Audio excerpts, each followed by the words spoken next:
Arsenal will sign Declan Rice and Urian Timber soon. We're breaking down those deals with Lee Gunner. We're looking at Amrabat to Manchester United and another striker linked to the club today. Chelsea's Caicedo bid and Liverpool in for a bid for Lavia, reported as imminent and on its way. All on this show. Plus, we'll be delving into all your questions, all your thoughts and feelings and the latest goings on in football. Lee Gunner joins me after, I believe, a day at poolside over there in sunny Spain. How you doing, my friend? I'm good, man. I've only just woken up. I fell asleep, woke up dribbling. I was like, oh, I'm late for Terry's show. The heat just knocked me out. So yeah, apologies for the lateness. But yeah, I'm good, man. It's 33 degrees. My town's going good. Life's good. What more could I want, Terry, apart from Rice to be announced? Yeah, exactly. And those Ornstein bombs drop in, which I know they hit different. By the way, Lies bigged you up the other day on the show. Have you seen my show with Lies? We spoke about you. He literally said you're his favorite YouTuber in the whole world. He said you're just hilarious. And I'm like, I think he just sees the funny side of everything that you say and do, as opposed to taking it too seriously. That's the thing, though. Big up to him as well, by the way. Appreciate it. Whether he was being sarky or not, I don't know. I didn't watch it. So he was being legit. Happy days. But do you know what it is? Yeah, I get told all the time, oh, you're only doing it for the views. Yeah. My second channel's flying past 17K, and I don't even speak about Arsenal on it. So it's like all just about other clubs. It's like maybe I'm just entertaining, and maybe that's why people want to watch it. Maybe that's what it is. Maybe they just come to laugh at me. I don't know. Yeah, could be. But either way, who cares? As you say, you work a few hours a day. You live in the sunshine in Spain. That'll annoy a lot of people. So, you know, it is what it is. But Terry's been mugging me off for a week. Oh, mate, I've called you out on things, but I'm only going to say it to your face now. And I haven't said anything online that we literally didn't WhatsApp about the other day. But we'll get onto Arsenal a little bit later, because I do have one little bone to pick with you on it. And I think you know exactly what it's about. I actually have no idea, but okay, we'll save that. Yes, I'm excited. Maybe I'll know when you tell me, but until then. Yeah, maybe. Like, I wanted to ask you about a Man United deal we're looking at right now. £25 million is the reported fee it may cost. Amrabat to Man United. What are you saying? Bargain. There's been some good bargains already. McAllister, bargain. Maddison, bargain. But if you get him for 25 million, mate, oh my days. Yeah, like I think the World Cup highlighted how good he was. Yeah, and then I thought he was easily Fiorentina's best player on the pitch in the Conference League final. Yeah, I thought he was class, absolutely brilliant. Which was the opposite of Declan Rice, funny enough, because I didn't think Declan Rice played very well in that final. Yeah, so listen, you need a player in that position. I'm shocked that you haven't already gone and done that. Like making Mason Mount your first signing kind of shocked me a little bit, because you need a player in that position. You've got Casemiro, but Casemiro is not really that deep-lying, destructive kind of player. He can do that, obviously, of course he can. He's good at everything, but he's more of an all-rounder, like box to box. He can score goals, he can defend. And I think if you put Amrabat next to him, mate, oh my God, and then Mason Mount in there as well, Bruno, you've all of a sudden you've got options. Yeah, whether you keep Fred or McTominay remains to be seen, but I think it's quite clear that them two ain't good enough for Man United. Fred's better than McTominay, in my opinion, but I don't think either are good enough for Man United, mate. Yeah, I think Amrabat takes that up a level.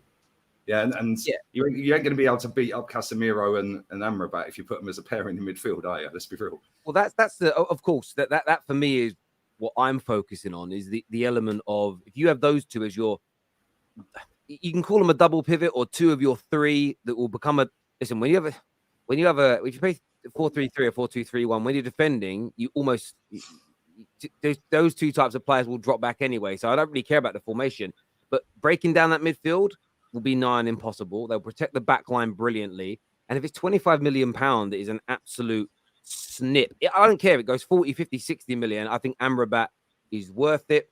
And I also, something I was looking at earlier, and I'm going to go and double check and get this wrong, is the age profile of him as well. Because for me, when I think about his age profile, that's at 26. He's 26. Yeah, he's 26. He's not a kid.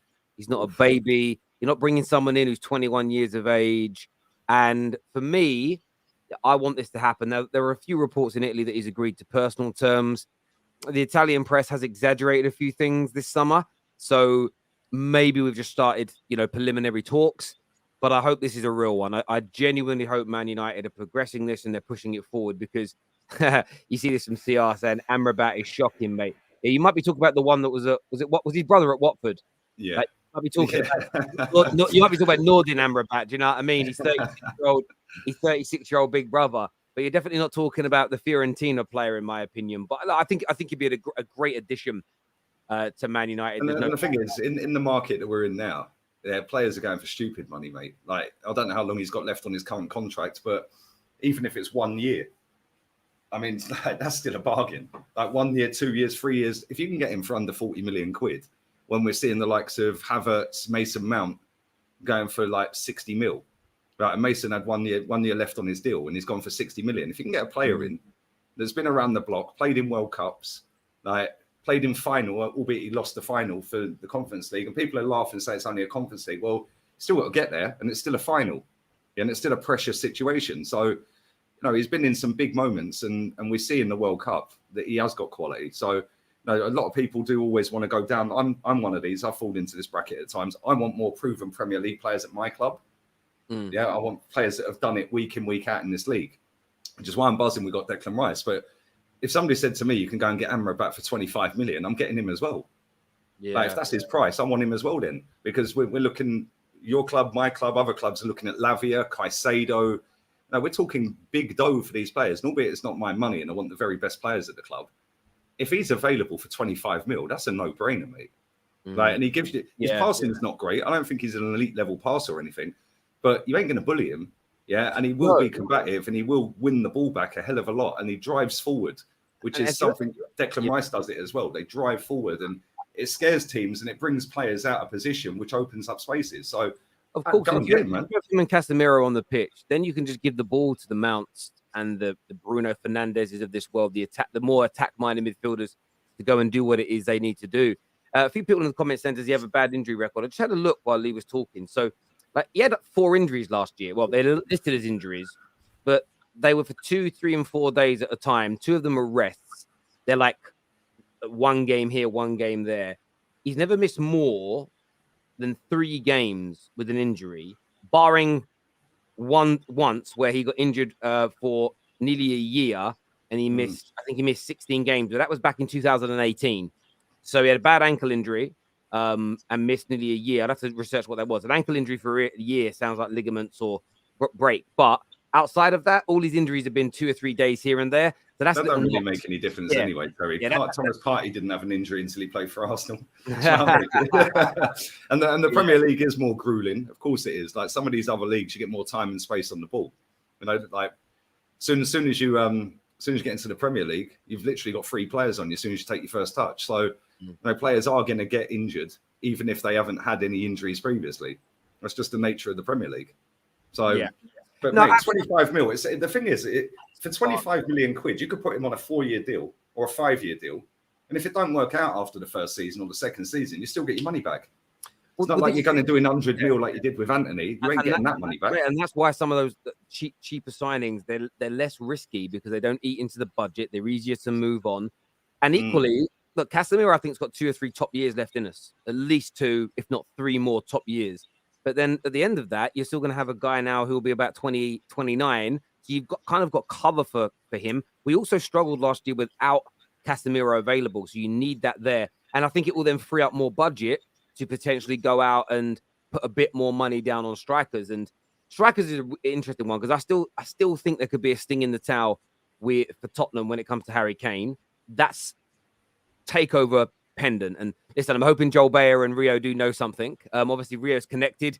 They know as you would call him, Ornstein and things like this. And I'm hoping that the takeover happens so there's more money. But I saw a striker option today, and it was Terrace, who is 30, and Højlund, buy them both. And I looked at it and thought, if you can't get Harry Kane, that you could pick up Terrace at 30 years of age, good level goal scorer, and a young player in a Højlund, I don't mind that. I don't mind, like, technically gifted, both can score goals, one that's developing for the future. Like, I'm not saying Terrace's world class, good footballer. He's not world class, but he's light years ahead of a Weghorst, if that makes sense, as a backup striker. I think making Højlund the out-and-out number 9 at his age for the price tag he'd come in for, I don't think he's that guy. He's not a Haaland or an Mbappe. He's not a, he's not a young striker or like a Michael Owen or a Nelka was. Some 18, 19, 20-year-olds are just, they're men straight away, and he's got to be developed. And I don't want him to be thrown into the team and expected to be the hero. So that could be an option for us, as the money isn't all quite there as of now. But yeah, I mean, I'm intriguing to know what we're going to do, because Mount's going to be announced. I think he might be announced tonight at 7 p.m. He's passed his medical, isn't it? Yeah, medical's done. Contract signed earlier on today. He's going to be a United player. And I don't know. I know you hate this, but I'm actually coming round to the idea. I'm coming round to it, Lee. I'm coming round to it. What's a Mason Mount? Yeah. Why'd you say I hate the idea? I don't think I said on here last week, I think it was, he gets way too much stick. My logic, not Mason Mount personally, my logic, because I trust my manager. You trust your manager. This is the same manager. Yeah, by the way. Right, this is the same manager. Yeah, who started the same 11 again after you got battered 7-0. And we won 4-1 against in the Europa League. So doesn't matter. Yeah, it doesn't matter. You still started, and not only that, it's the same manager got spanked 7-0. I think it was your second biggest defeat ever in Europe against Sevilla. Mm-hmm. Like, there's not really a lot to trust. I know he won you a trophy, and that's all great, but mate, some of the decisions that manager made last season was shambolic. Let's be real. Like Weghorst, like, what's that all about? And then playing certain players continuously when they were dropping stinkers. Giving Jadon Sancho 3 months off and then him coming back and doing nothing. Like, some of the decisions are just out there. So I think this is a big season for him. Yeah, and I know it probably doesn't help that you've not got the ownership situation sorted yet, but mate, come on, seriously, like I would still be sat on the fence looking at that manager thinking, yeah, you've still got a long way to go to convince me, mate. Like, and it's not just me being salty at Man United because they won a trophy or anything like that. I just don't get the hype with that manager. I've not seen anything in terms of when you play well, you play well. Like, and some of the goals you scored last season, great team play, and you can see that's what he's trying to do, yeah? But there's no consistency with it, and he's trying to, like, you have to adapt to the players that you have. Like, and when you try and do this passing out from the back and all of that, and he's got David De Gea doing it, passing into Harry Maguire, I mean, that's just never going to work. So why are you continuing with that? Like, some of the things are just strange. Well, I would say this though about it. There were lots of times where we weren't playing out of the back. We played a lot more long ball last season than fans wanted, and then he was criticised for, well, is this all he is? Is he just a transition manager? So the interesting thing is, I hear your criticism, but then I've heard the complete opposite, which is, well, where's the Ajax style of play? Where is the playing out from the back? Where is the high press that he wants? And it's all been documented in a number of articles and fan blogs recently. This is the summer where he gets rid of more of the deadwood and he brings in more players that fit his ideology. We all saw year one, Pep Guardiola at Man City did a lot of what Pep Guardiola does. By the way, they still had a team that hadn't been seen as a failure and didn't have its worst season in 40 years. It still took him a year, fourth in his first season, lots of defeats, didn't really click. It was after his second summer, more money being invested, that you saw them go to a completely another level. Now, I'm not suggesting we're going to go and have a Centurion season. I'm not making that claim. But we've also seen, if you think about what a lot of Arsenal fans were talking about at the beginning of Arteta, is he a pragmatist? Will we ever play nice football? You look at the way you play football now, that's nice. And if you go back and watch your first full season under Arteta, style of football, the average I'd rather not. Players. But you get my point now. There's an evolution of it. Yeah. So for me, but it's almost like you buy better players, you get a better performance on the pitch. But that's exactly it. So this is what I would say about the criticism of Arteta. Ultimately, sorry to cut you off, but ultimately, you say that about Arteta, yeah, and I know what you're referring to in terms of comparing him with Ten Hag. Yeah, Ten Hag has done exactly the same as what Arteta has done in terms of his first season. Arteta did it in half a season. They both won a trophy. The difference now is because Arteta didn't. I think he only signed Cedric and Pablo Mari. Maybe I think they were the only two he signed in his first half season. I may be wrong, but then after that, he's ripped everything up and bought his own players, and we've got better style of play. We've got more cohesion. The team's more compact, and it's better to watch. But ultimately, he hasn't won anything since. And this is where Ten Hag now needs to kick on as well, because I agree with that. The trophy, but now you have to challenge for everything. But no, I agree, and that's my view. I think we've we won a trophy. We also, the difference between his first season and Arteta's is he came third in the league, which isn't a trophy, but you're the third best team in England as opposed to being the 8th best team in England. So that I'd much rather be third best than 8th best and progressing. But I do agree with you. It's about moving on to that next level. And I think signings like Onana, signings like Amrabat, I'm not convinced by Mount, but the manager is. So again, I'm just going to and when I say put my faith in him, what I mean by it is I'm not going to sit here and moan. I see people on Twitter every day moaning. And for me, it's a case of I've put my criticism out. I'm going to sit back now and wait to see what happens before I continually judge, because it's like saying you like a certain cuisine or you like it without tasting it, or I love listening to a certain album that you've never listened to. You have to wait now, I think, before the judgment comes out. But yeah, it'll be an interesting one with Man United. Yeah, go on, mate. Go on. I was going to say, can I just read this comment? There's a guy SM in the chat. It says, Lee, you do know that how transfers work.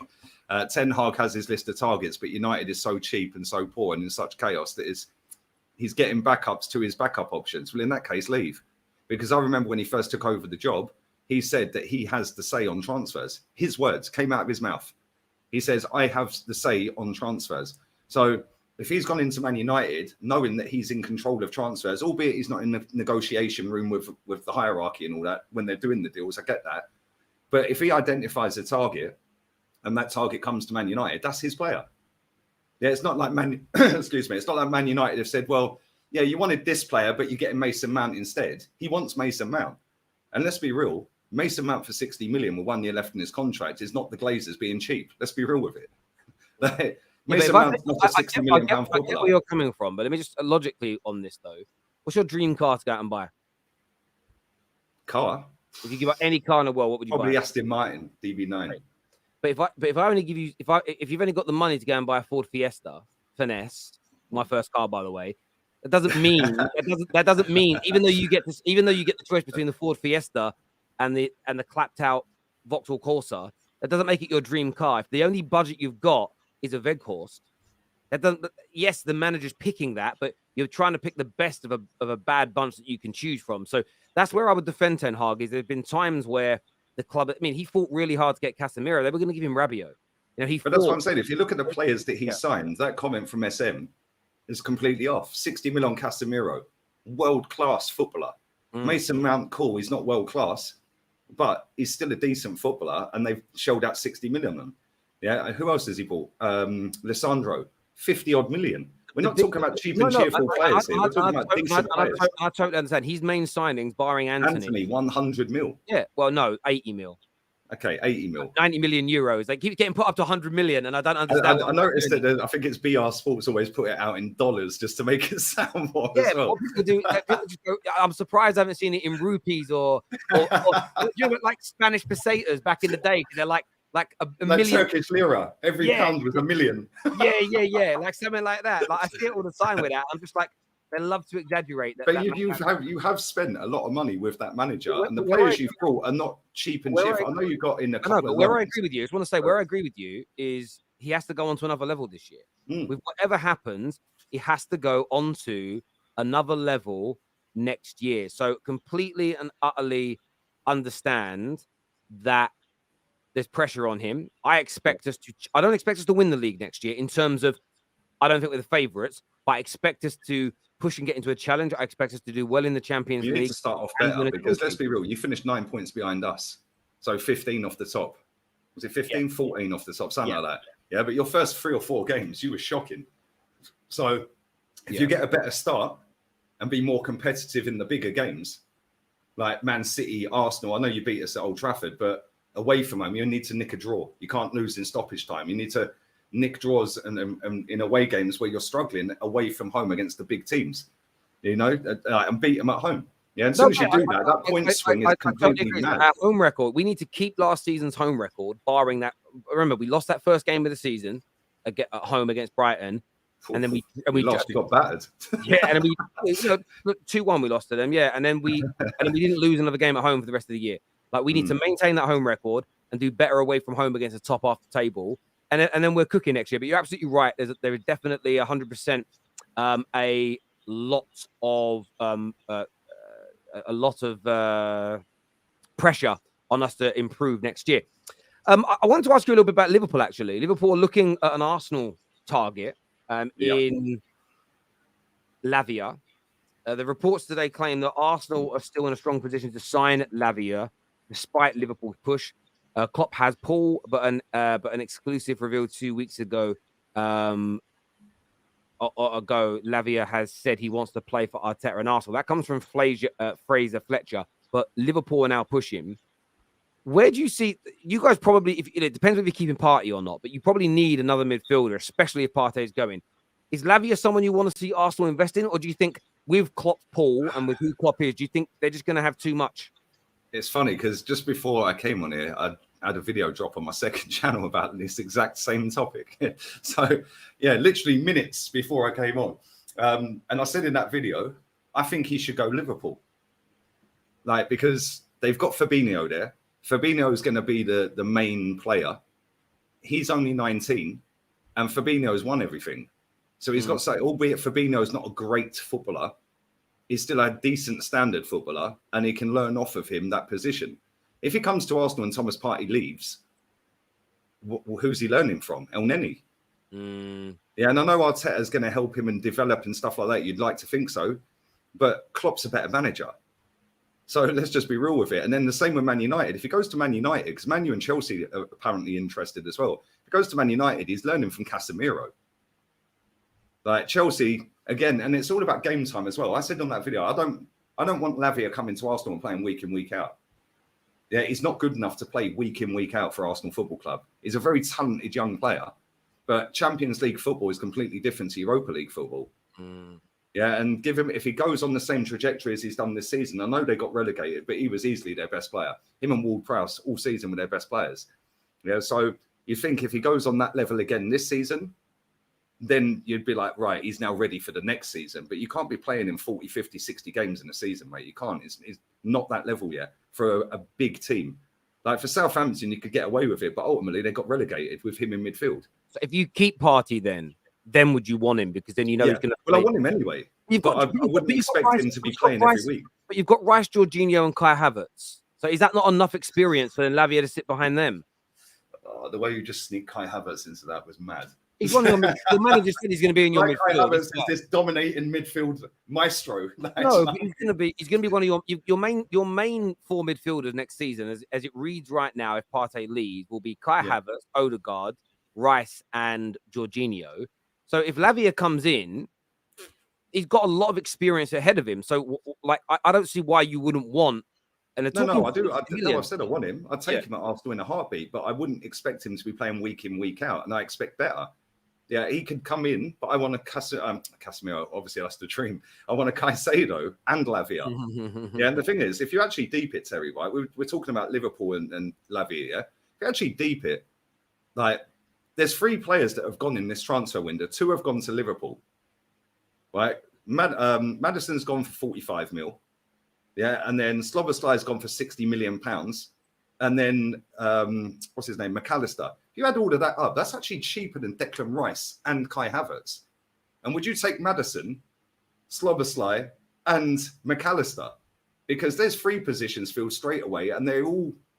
Well, I'm not saying the signing of Rice is bad. No. I hear you. Do you know what it is? The Rice thing is Rice is so much better than all of them in terms of that's the role he's in. But the others I prefer to Kai Havertz. So it's and that's what I'm saying. Like we could have gone and got McAllister for half the price. We could go and get Lavia. Yeah, but Lavia is a totally different player to Kai Havertz. And the thing is, I would take Lavia at Arsenal, and I said this on many shows towards the end of the season. I want Declan Rice, Caicedo, and Lavia. The money's there. With Liverpool, I think a lot of people have been surprised at how much money they've spent already, because there was all this talk and all these rumours doing around that they're skint, their owners are crap, and blah, blah, blah. And all Liverpool fans were down in the dumps thinking, well, we're finished. Like, we got no money and we need a whole midfield. And they've gone out there, dropped 2 release clauses, which I believe you have to pay up front, the whole thing. Yeah, 60 mil and 35. They've just done 95 million in cash, just like that. Straight away, yeah. Just like that. And now they're looking at Lavia as well. And if I'm Lavia, I'm looking at it thinking, right, yes, I think I'm good enough to play for any of these clubs that are looking at me. Yes, I think I'm good enough to play Champions League. But if it's a choice of Poch, Arteta, Ten Hag or Klopp, I'm picking Klopp if I'm Lavia. Yeah, because he's been there, he's done it, he's won it, and he's got a proven track record of developing players into being title challengers and Champions League challengers. And that's the club I'd go for. You get that experience of playing in Europe this season with the Europa League. And if you carry on with that trajectory, you're now ready for the next season when I think they'll probably be in the Champions League. If he comes to Arsenal, if Declan Rice and Lavia is the midfield duo, yeah, that's like kind of mad. I can't lie. We're now relying on a 19-year-old instead of Thomas Partey, who is a good player, by the way. But is he Thomas Partey? No, he's not. And is Declan Rice better than Thomas Partey? In my opinion, no. So now we're looking at what Havertz, Jorginho, Lavia, and Partey. For me, that's not great, mate. It's not great. And Jorginho is as slow as a slug. Yeah. Yes, obviously, green tick, perfect for Declan Rice. Havertz, not for me. No chance, mate. Not in midfield, especially when we've got an inverted fullback on that side. Any competent right winger rips them apart. Yeah, and then you're looking at El Neni as the backup. Like, for me, it's a bit weak and a bit disjointed. Whereas I think if we had a Caicedo and Rice, and then Havertz and Lavia were the backups, you could allow Jorginho to go and it wouldn't be an issue for me. But with Liverpool badly needed midfielders this season. Yeah, and they've gone out there straight away, bang, two straight away. Sloboslai, LIE, by the way, I wanted when we were linked to him a couple of years ago, 3 years ago. We could have got him for like 20 mil. Yeah. When he was at Salzburg before he went to Leipzig. He's a good player. But in terms of Liverpool's business, how good do you think it's been so far? Especially if they pull off Lavia and they add Lavia, Soboslai, and McAllister at that midfield. How well do you think they'll do next season in the EPL, mate? Well, we know that they're going to get a bag full of goals. Yeah, they've got a front line that will continuously score goals. The thing that they haven't had this season, or the season just ended, is balance. They've been all over the place, like off the ball. Yeah, Salah ain't going to track back. Diaz was injured. Nunes first season. Cody Gakpo came in January. They should get better going forward. Yeah, midfield, you have to have that balance between creating and defending. And the problem is when you look at Liverpool defensively last season, mate, there was times they were awful, man. Like, and we've seen Van Dijk be the best in the league for years. He's fallen off a cliff. But is that because their midfield was so shit? Yeah, or was that because he's just finished? Yeah, and I think that if you go and put them three players in that midfield with Jordan Henderson, you could rotate them all. Fabinho, all of a sudden they've got depth, they've got balance, and they've got defensive capabilities, which means that, and they've got creativity. Yeah, because Sloboslai will get forward, he'll create chances. Then you've got Trent maybe popping into midfield as well when they've got the ball. Yeah, and I think they're going to surprise a few people. It's hard to say where they'll finish because the window hasn't shut yet. But yeah, and obviously there's a lot more players are going to move about. But right now, they're definitely doing the right things. They should have been doing this last summer, by the way. Yeah, if they'd done it last summer instead of penny pinching last summer, they on midfielders instead of buying Nunes, they didn't need Nunes. They could have gone out there and bought two midfielders. For an extra 10 mil for what they paid for Nunes, they could have bought Sloboslai and McAllister anyway, and they probably wouldn't have finished fifth. So they're a year behind. But I don't know. I think next season's top four is going to be mad. I can't lie, mate. It's going to be crazy. You've got so many teams out there actually spending money now. Yeah, and Newcastle have just bought Tonali. Liverpool buying midfielders. We're looking at Rice. Looks like it's all but done. We've spent 200 mil if all the deals go through. Man United are doing money. Man City are the only ones that are kind of sitting chilling at the minute. But they're the treble winners. And we know out of them 4 spots, they're guaranteed to be in there. So it's like 5-6 teams fighting for 3 spots. Yeah, and we could both be sat here next season thinking, wow, we finished 5th and 6th. What happened? Yeah, or we could be sitting there going, wow, we got in there. Like we won the title. You came second. City came third. We don't know. That's the magic of football. But right now, I think people will always look at Liverpool and say, nah, Europa League, blah, blah, blah, Thursday, Sunday. I think in a way that slightly gives a team an advantage playing on a Sunday because they've already seen what the team before them's done on the Saturday.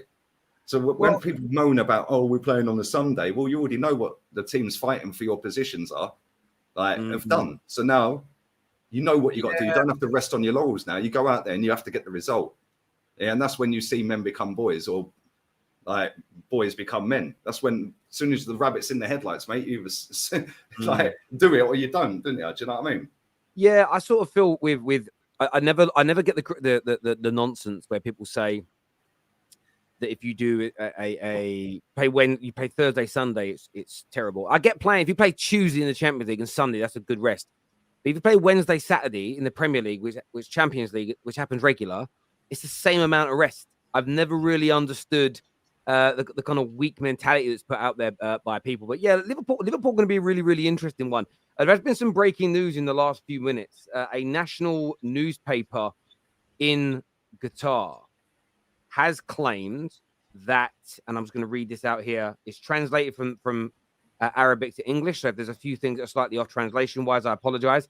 But it states that it is expected that Manchester United's the Manchester United purchase contract will be signed by the Glazer family that owns the club in the next few hours. They believe the takeover is the next imminent. few hours.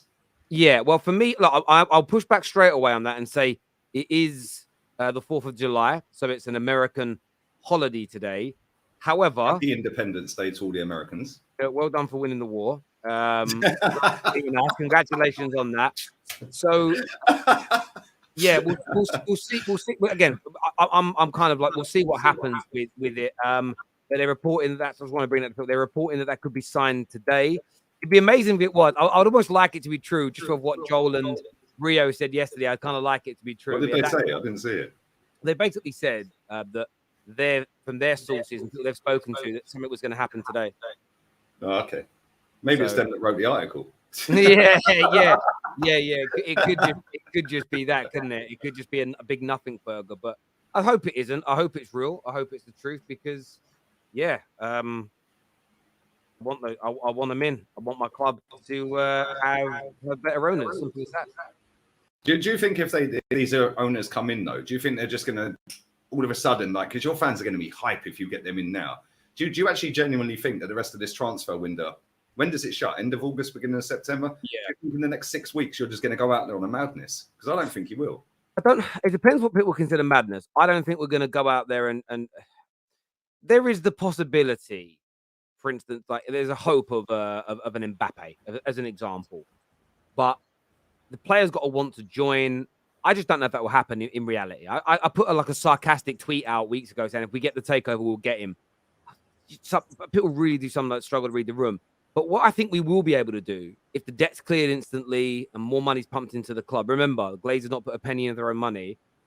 I think we could go and get someone like a Harry Kane. So when it's like go massive, I think I look at it from the perspective of, I think we'll spend an extra 100 million based compared to what we would spend without them being here. But that they can put 100 million in, right? They could put 100 million in. If they write off the club's debt, that's about 120 million pound a year of payments. That's the transfer debt and the bank debt. So that's 220 million pound more we've got to spend. There's a budget already of about 150 plus any sales. So you're looking at potentially 300 to 400 million. 350, yeah. Yeah, so we could go theoretically and get, again, if Caicedo's still available, go and get Caicedo and Kane. Go and add Caicedo and Kane to this squad. Get Onana in with a bit of Mount, and I think what's happened with De Gea because he's out of contract now, isn't he? Yeah, well, the club. So is he still negotiating? Are they doing a deal? Basically, or what? The thing with De Gea is very simple. It's you can sign a new deal, but you'll be the number 2. You'll be on a lot less money, or you don't sign the deal. But yeah, basically been told he's going to be phased out as the number 1. I don't think he's coming back. Because my manager's got standards. Yeah, you're back. Your manager's got standards. Yeah, it says Harry back with us. A good player. Yeah, but he also said that he also said, and I told you to do this, mate. He also said how much he rates and loves De Gea and wants him at the club. Pull the contract at the table because he doesn't. It's just about being professional in front of the cameras. But yeah, we'll see with that one. You mean lying in front of the cameras? Being professional. Lying. There's nothing wrong with saying Harry Maguire's a bad player and he's not done very well recently. Jose Mourinho put Schweinsteiger in the under-21s. Yeah. Yeah, still got rid of him, didn't he? Yeah, and it all fell apart. Who was the other one? Who put Victor Valdez in the under-21s? Was that Jose as well? Yes, it was. It was. Well, there you go. It's all and look how many trophies them two had won between them.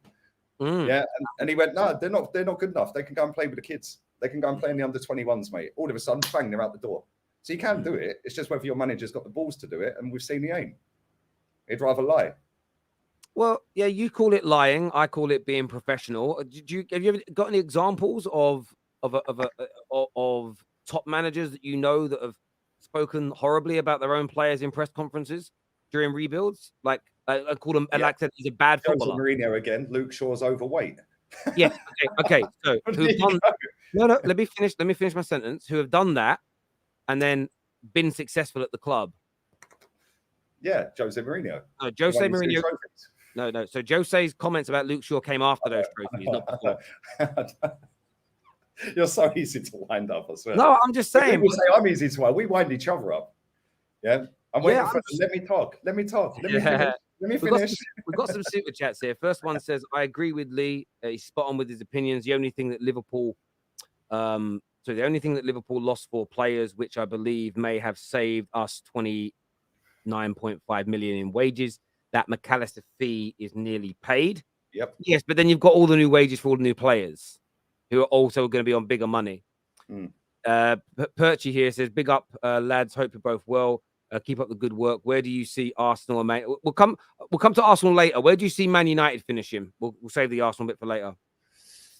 It's hard to tell now because you've only signed Mount.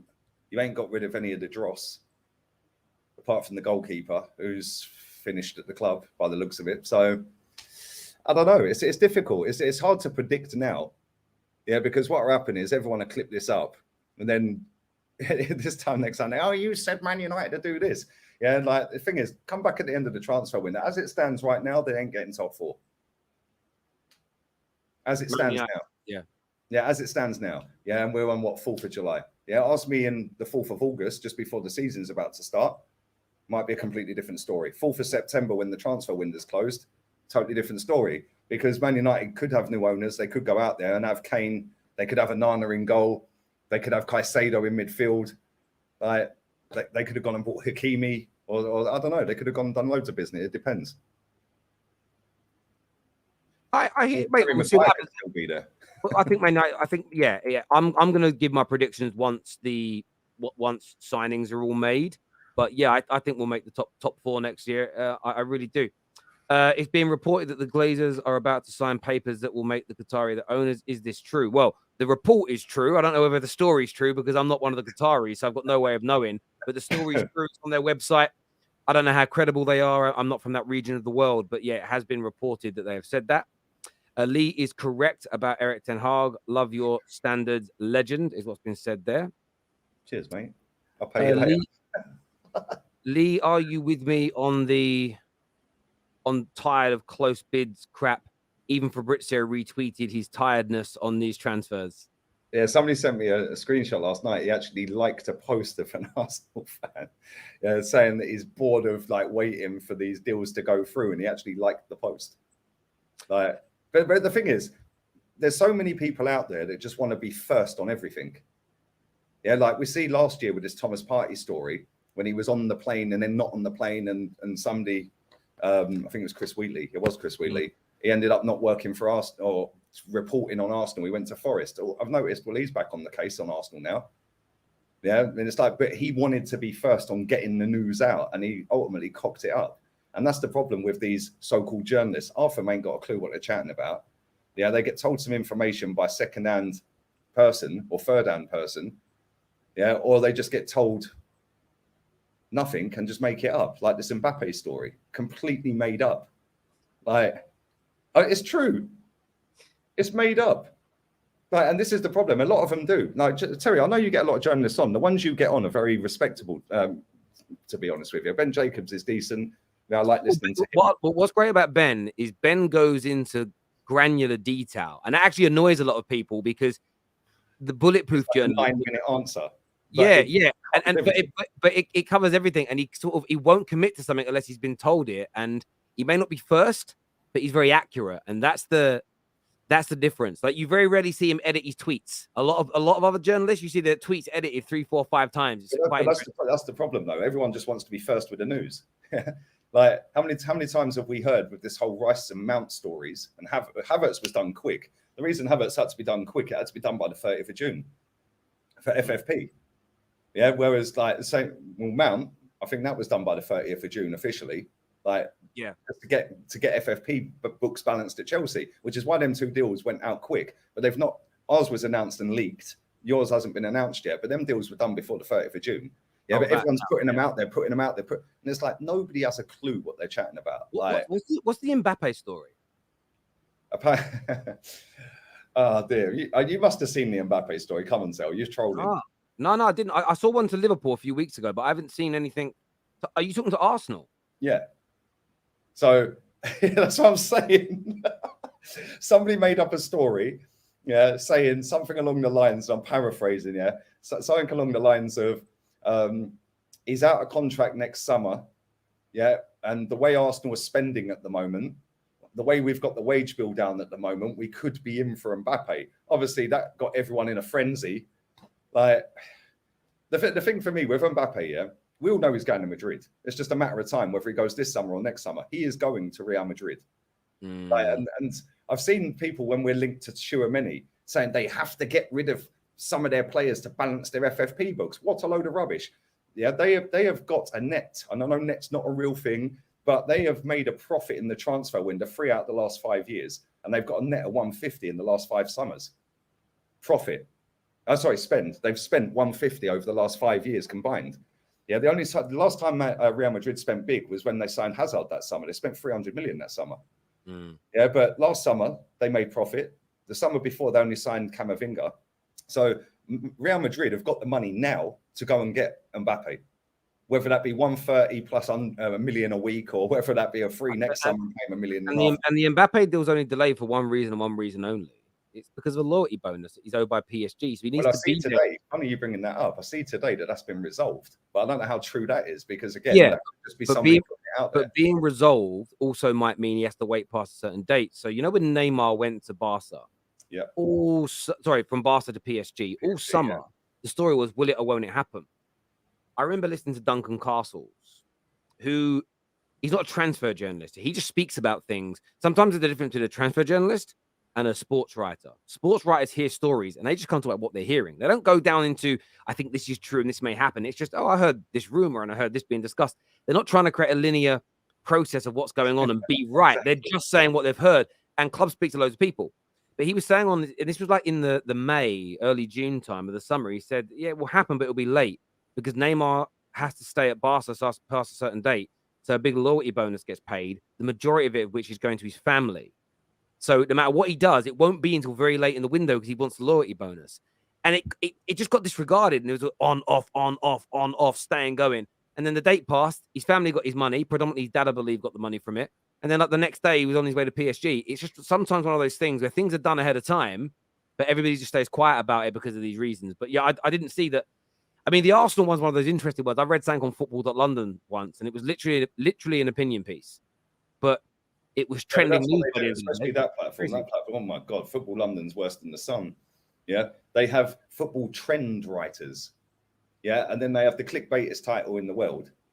And then you click on it, and it's a football trend writer. It's a 19-year-old aspiring journalist that has no links or like nothing. Yeah, but people use that as their information, and then that goes viral everywhere. If it's a player that they like or something they don't like, and it's just like, come on, man. Like journalism on a whole, compared to back in the day, is on its arse. There's only a handful of respectable journalists out there when it comes to talking about transfers. Yeah, and Jacobs is one of them. You get him on here. Yeah, Fabrizio. It's funny with him because he recycles the same news in different wordings, but you know he is connected. Yeah, you know what it is with Fabrizio though? Fabrizio is in this position because everybody wants minute by minute, day by day updates. So he gives people what they want. Oh, please update us. Okay, I will. But it hasn't changed since yesterday, so it's going to look the same. He puts it out, and the way people have a go at him is weird to me. It's so weird. Like I've noticed the way journalists have changed the terminology year in, year out. 2 or 3 years ago, the team was bidding for a player. They would say, well, personal terms have been agreed because we all know the process. Invariably, you never bid before personal terms have been agreed to. But they've all stopped using that now. They say verbally agreed or won't be a problem.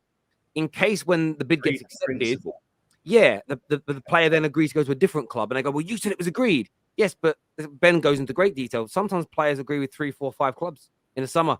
They agree with all of them. And then when the bids are all in and they know which ones have been accepted, go, right, I've agreed to 5 lots of terms. Because that's the thing. They don't want to box themselves in as a player or an agent to one club. Yeah, and then tell all the other clubs, no, he's agreed this with this. And then that club don't meet the fee. And now they're stuck. Yeah, because then the clubs go, well, he didn't want to come here. Yeah, do we go and sign a player that don't really want to be here? And it's all a game now. But back in the day, it used to be you tapping up by doing that, didn't it? Like when Ashley Cole went to Chelsea, it was like tapping him up. Yeah, but nothing happens anymore because they're just using it's. There's such a workaround. You just use it's like they say you're a footballer, I want to buy you. I'm the manager of Man United. I can't go and talk to you. But if you and your brother are in a restaurant and I turn up at that restaurant and I sit on the same table as you, but I address your brother and not you, I've not broken any rules. Yeah. Because I'm not talking to you, I'm talking to your brother. It was just coincidence. We're in the same restaurant. Yeah. That's easy to do. We've got some super chats. I'm just going to go to the toilet quickly, mate. Yeah. No worries, mate. This here says the thing is, though, Jacobs is ultimately paid by the Premier League. He's paid by CBS, but he is leaving CBS very, very soon. We'll come back to all rats must die, even Master Splinter. Well, that's a little bit harsh. Master Splinter is a legend. I actually watched the original Ninja Turtles film the other day. It was amazing. It's his first season, for God's sakes. Yeah, look, Lee was being a bit harsh on Ten Hag. Ten Hag's going to prove him wrong again this year, just like all the Ten Hag haters. So, yeah, we'll just wait for that time, and then we'll be cooking. Do you think Kimmich is the best DM? One of the best. He's certainly one of the best. There's no doubt. Kimmich is up there with every single DM in the world. He's absolutely phenomenal. Absolutely phenomenal. I don't think you can get away from that at all. He's absolutely top class. He really is. I will come back to this one a little bit, Perchy. Like we said, we'll speak about Arsenal. We're going to come on to Arsenal in a few moments' time. We'll actually come on to it now that Lee's back. I wanted to ask you actually about obviously the Declan Rice deal. Jacob Steinberg, who also, by the way, he's very good, especially when it comes to West Ham, Arsenal, a few other clubs. Very, very good. He has said that the deal was close to being announced, if that makes sense. 105 million for Rice. He stated again that Rice was open to joining City, but always favoured. Arsenal were always his favoured choice. That deal is closing in on being announced as of now. How happy are you with this deal? That it's imminent. We know it's very likely to happen, and Declan Rice is going to be that Arsenal player. Well, let's hope it gets done because again, Fabrizio on YouTube yesterday saying, in fact, I'll read it rather than misquoting. And same with the ex-West Ham employee. Like, where are we? There we go. Fabrizio said yesterday, the rumours that are circulated today on social media about Arsenal and West Ham walking away from the deal, at the moment, I am told this is not correct whilst I'm speaking. The medical has not been booked yet, but it will happen in the next days if everything goes to plan. So no worries, Arsenal fans. Declan Rice is really close, and it's about the final discussions on payment terms to get it done. Be patient. And then the West Ham ex-employee, West Ham and Arsenal are still negotiating the deal. The deal was going to be closed Friday, but West Ham decided they weren't happy with the payment. The instalments and clauses still need to be sorted. West Ham are not in a rush and not desperate to sell. And the thing is, again, before I come on here, I did a video about it. And it's kind of mad because he's got a clause in his current contract that they can extend it another year. Right? So they could basically say, well, bollocks. Like if you don't pay the over 18 months or 2 years and the bonuses or whatever, they could genuinely just say, well, we don't need to sell him. We'll activate the clause in his contract and we'll do it all again next summer. I don't think that'll happen. Yeah. But that is a possibility because at the end of the day, Terry, if I come and I want to buy your car, I did this the other week and it's up for 20 grand. I offer you 14. Yeah, but I'll offer you, if I do only if I do only 1,000 miles a year in it and I can sell it for a profit after a year, I'll give you a cut of the money. That's like Arsenal going to win in a Champions League clause. Do you see what I'm saying? So like, if I spin a profit off of the back of buying your car, when I sell it, you get a cut. You could just go, well, hang on a minute, mate. Somebody's offered me the full asking price here. So West Ham are in the strongest position. Man City, again, dipped straight back out. But I think it will be done. And he's a player that I've liked for a while. He's a player that I think makes us better, but only if we buy other midfielders, if we get rid of that current duo. Yeah, because Partey and Xhaka are leaving. and Havertz and Rice as the pair coming in, well, that's 2 out, 2 in. We ain't got any better. Yeah, and I think that them 2 in midfield is worse than the current 2. Yeah, and I don't rate Xhaka that highly, but he's better than in that position for me than Kai Havertz. And I think Thomas Partey is better than Declan Rice. The only difference between the two is Declan Rice is more consistent over a full season, but that's when he's had no pressure on him. Yeah, I know there was a bit of pressure getting to the cup final and winning it and all of that, but it's like Ward-Prowse taking a free kick. He's got no pressure on him.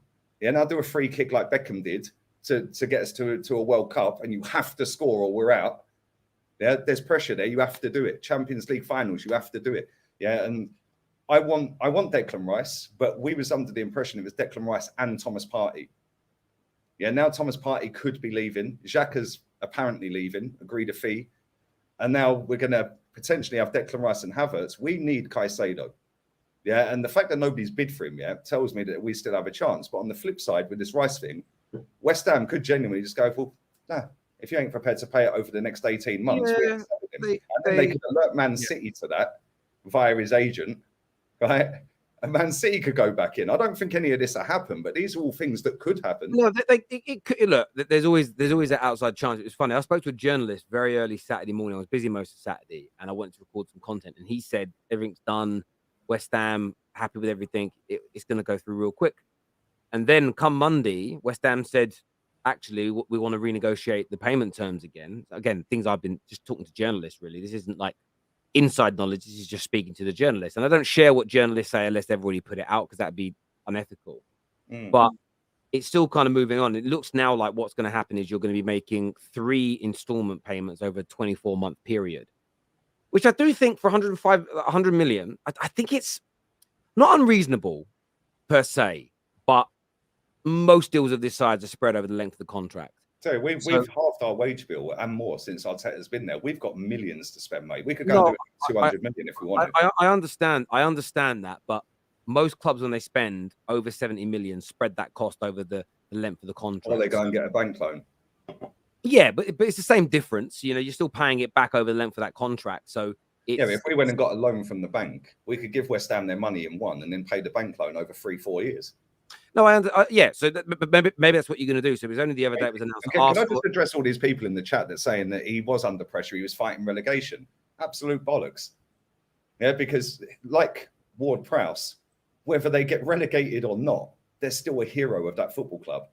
So Declan Rice could have got relegated this season, 1-0. They've all gone out in shame and blah, blah, blah. Declan Rice will still be a hero to West Ham fans. So there isn't really the pressure there. Same with Ward-Prowse. Ward-Prowse got relegated. Go and ask a Southampton fan what they think of him. Oh, he's a hero. He was one of our best players. He's brilliant. Yeah, he's the shining light. So there isn't really the pressure of playing for a top-tier team, fighting for titles and trophies every season. Yeah, and the pressure is completely different. And this is why, same with Harry Kane. People can waffle on about how great Harry Kane is, and I do at times as well. Yeah, Harry Kane's a fantastic footballer. But the pressure is different if he goes to a team that actually want to win something. Yeah, because now, yes, he may continue with what he's doing in terms of 30 goals, 25, whatever every season.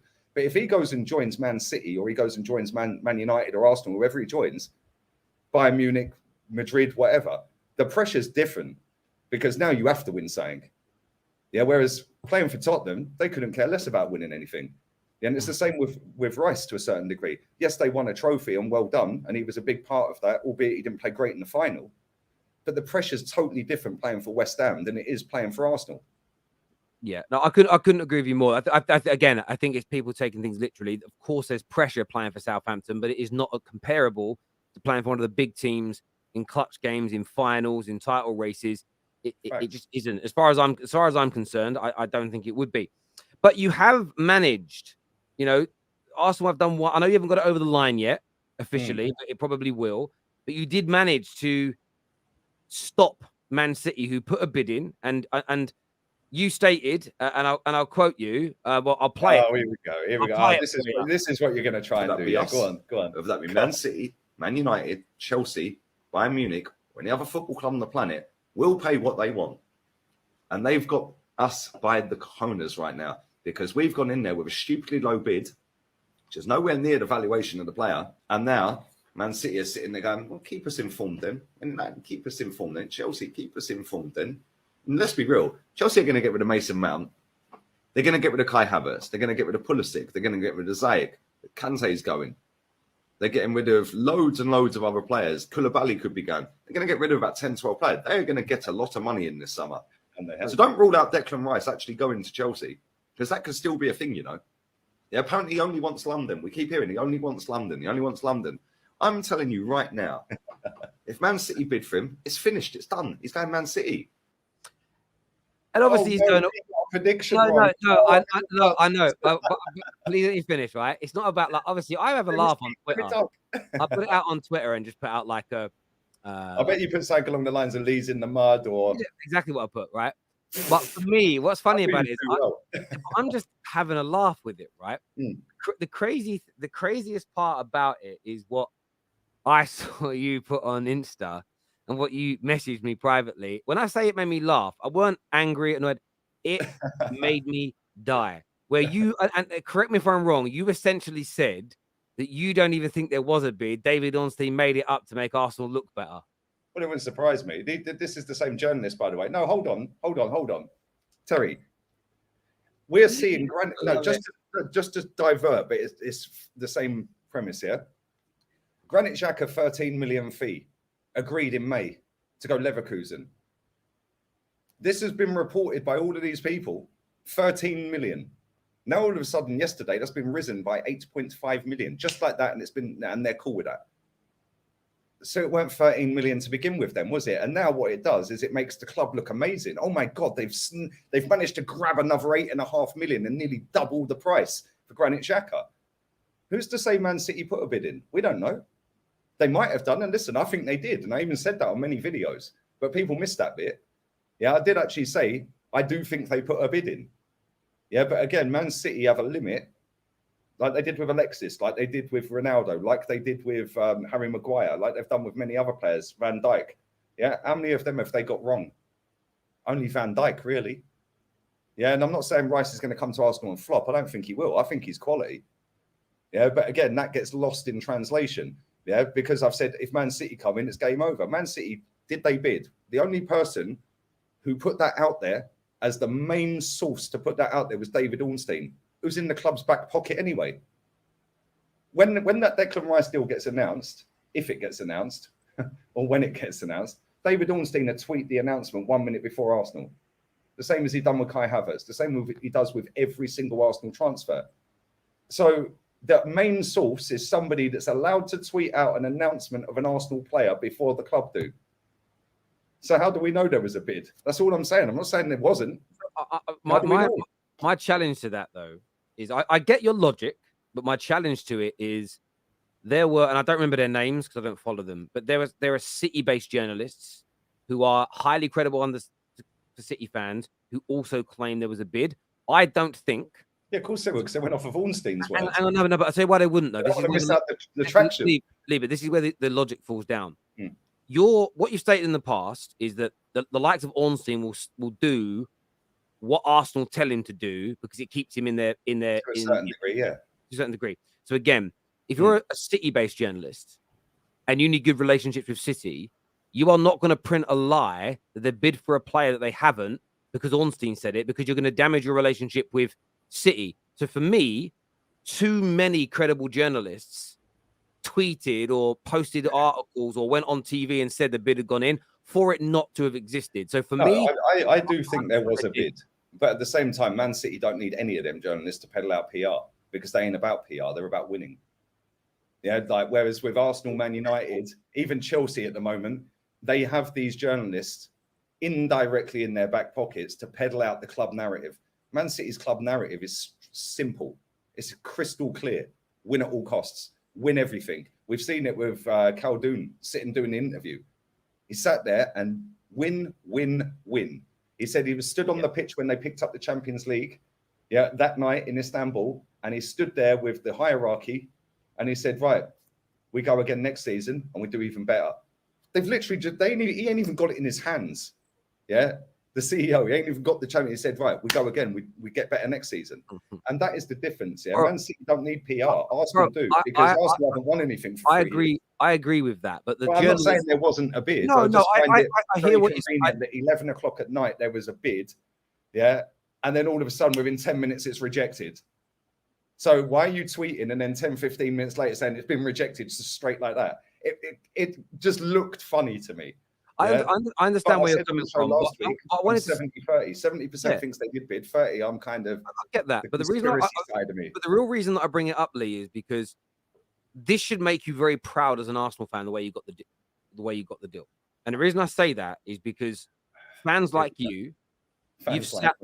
No, and I'm going to compliment you here based on what you've said before on my show. This isn't a dig. Like, don't get your back up. I promise you. No, go on. You've sat here and with the Lee bingo card, week in, week out, said that we're meant to act like a big club. They knocked the stadium down for this. When are we going to act like one of the giant clubs? Well, the fact you blew, some people, I believe Declan Rice preferred you over them, so they ended up walking away. That's my personal feeling. Some have said no, we just were willing to pay more than City.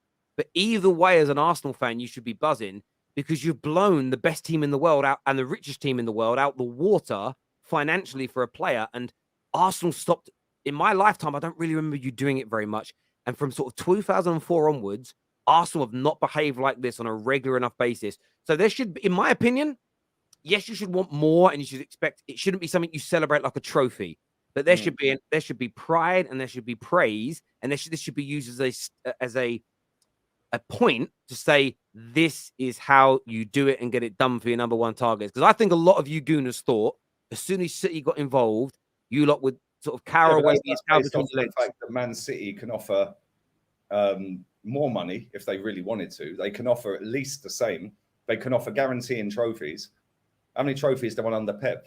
11, 12, 13, 14? Like, it's just ridiculous. Like, they've won 3 in one season. Yeah, and it's natural that when a team has won 5 out of the last 6 Premier Leagues, Terry, that you're going to go, right, well, we can't compete with that. And yes, we have. I even said in my video when that bid got accepted, well done to Edu and the club for getting that bid in. Yeah. But we're now sat here all these days later and we are still haggling over the payment structure. So whilst it's great that we've put that money on the table in terms of the package, we haven't actually figured out how to pay them yet. So this is what I'm saying. It comes back to what I said a minute ago. West Ham could genuinely just go, bollocks. Yeah, you ain't paying it. Cool. Yeah, we'll pull out the deal. We'll activate the year on his contract. I'm just looking at, because Terry, if this does happen, the meltdown's going to be insane from Arsenal fans. Yeah, not me. Yeah, because I'm cool with whatever. Like, I'll just be like, well, it's the history of the Arsenal, isn't it? Like, let's be real with it. Yeah. Every time we go into the transfer market, I cringe. Yeah, because I'm like, we're sit and haggle over £1 million here, £1 million there, and it's just pay the money, mate. If West Ham want 18-month payments, pay it in 18 months. Yeah, if they want it over 2 years, pay it in 2 years. But if we get to a point where they go, bollocks, we're pulling out, yeah, or Arsenal might even pull out and say, actually, we'll go and get Caicedo instead. You never know. Like, we don't know what's going on behind the scenes. It's all speculation. I'm just saying that they could quite easily pull out and then activate the year extra on his contract and do this all again next summer. Say to him, like you lot did with Ronaldo back in the day, give us 1 more year, Declan. Give us 1 more year, mate. Yeah, and guarantee we won't piss around next summer. You can go. Yeah, they could genuinely be on the phone to any other club saying, look, put a bid in for 90 plus 10, yeah, or 95 plus 10, and we'll accept your terms because they're taking the mick. We don't know. We genuinely don't know. But the thing that I do know is it ain't done yet. Because every single decent journalist that I've read and inside that ex-West Ham employee has said exactly the same. We have not officially done the deal to pay them yet. Yeah, so we can't have a medical until that's done.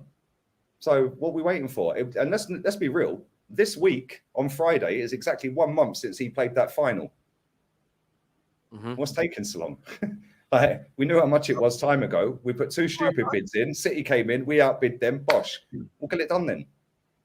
Yeah, but they are. But look, I don't think you're wrong to negotiate and try and get prices down and try and get terms on your level. I think that's a sensible thing to do. We have some super chats here. First one is from Miss Tori, or Victoria is her name, but we'll call you Miss Tori. You guys should do more lives together. If we did too many, though, it'd lose its je ne sais quoi. It has to be weekly. Absolutely brilliant. Maybe an OnlyFans tell, like, do you know what I mean? Yeah, from a very depressed Leeds fan. Yeah, Leeds are in the mud. Beautiful thing to see. Looks like they get a new manager. Yeah, got a flop. It's crazy. This here says West Ham have been placed on an FFP watch list. They need to sell Rice to balance the books. Yeah, and it's going to be done. I think in the next 24 hours there'll be an announcement, a here we go type thing.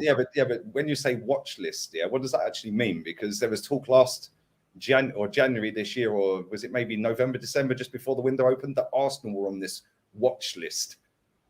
And that soon got swept under the carpet. They've not spent that much money, so I don't understand their ins and outs. I'm not their accountant. Yeah, but they don't obviously. But you're looking at how much you're looking at. They have spent a lot comparatively to how much they turn over.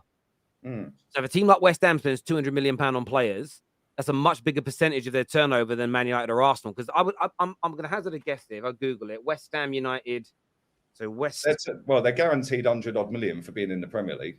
Straight off. Just Google it because it'll all be up if it's public information. West Ham's turnover per year. Hang on a minute. How much money do they... Hang on, I was waiting for it to load here. Sorry, mate. Hang on. Where is the total amount? I just want to read the total bloody amount. Sometimes you read stuff. Okay. West Ham could record over 222 million about 222 million a year. What? Yeah, that's all. So that's what this website. How much is their wage bill? Yeah, how much is their outgoing? This is the thing. How much have they spent in the last 3 years? Because that's the 3 years that's going to go for FFP, right? Or you could even go 5 years. Yeah. So again, I'd have to research it. I can't. That's what I'm saying. On the spot like that, we don't know. Maybe they are on the watch list. Maybe they are breaking the rules. But I don't know, man. Their turnover's up there. We're higher than some of the top Italian teams. So, they're not on the watch list. In terms of remember, so I'll give you an example though. Last year they spent 192 million. Year before that, 75 million. Year before that, 54 million. So in the last 3 years, what is that? That's 320 million. So that's 50% of that. That's about 50% of their turnover in the last 3 years has been spent buying players. You've then got their wages. So clubs don't typically like to spend more than 65-70% of their turnover on that because of all the other expenses. So they're probably close to it. And their net spend has been awful in that time. So they haven't had any. The year they spent in that same time period, they've only sold in total 60 million pounds worth of players. So it's not a lot of sales. West Ham normally sell a player, but they haven't really sold anyone decent. That brings their nets for players down to 260, right? Roughly. Yeah. Yeah, that's a bit better, isn't it? Yeah, a little bit better. 320. Yeah, this here says Arsenal went to 105 out of panic. They actually can't match West Ham's terms. Now they are stuck. Well, the deal's been pretty much agreed now. They are going to get it done. People have this perception that Arsenal are the plucky losers and we're skinned. We're not. We're minted. The football club is absolutely caked in dough. Yeah, that wage bill, is down from about 200-odd million down to about 85 million. Our wage bill was ridiculous. Yeah, now it's down to 85 before these players are coming in. So we've got loads of money to spend, mate. Yeah, and we're going out there and actively throwing money about. I like that. Yeah, like you lot have done it for years. You lot have gone out and bought Pogba 90 mil, Anthony 100 mil, Maguire 80 mil. Even though some of these ain't worked out, at least you've had a go. At least you've gone, right, we want the player, bang, we're paying it. Yeah, people can sit and laugh and blah, blah, blah, but at least you're actually actively trying. Yeah, whereas we'd scrimp and scrape and go, oh, actually, no, we don't want him. Oh, no. We'll put a bid in on deadline day for Douglas Luiz for 21 mil. Then we'll go 21 and a half. Like, come on, get over. Like, at least we're actually trying. Listen, watching Arsenal act like a big club is annoying for me as a United fan. Gunnar Paul says, afternoon, gents. Great to see Lee back on. Always love the Tuesday debates between you guys. A lot of logic and does make me think. More importantly, hope you're both well. Terrace, amazing as always. Big up, Lee. Big up, Paul. Thank you, mate. Kind words. Thank you very much. I get eat every day. This here says, Lee wears the Muppet Show. Lee wears the Muppet Show. We need another episode. I might have to do one at the end of the transfer.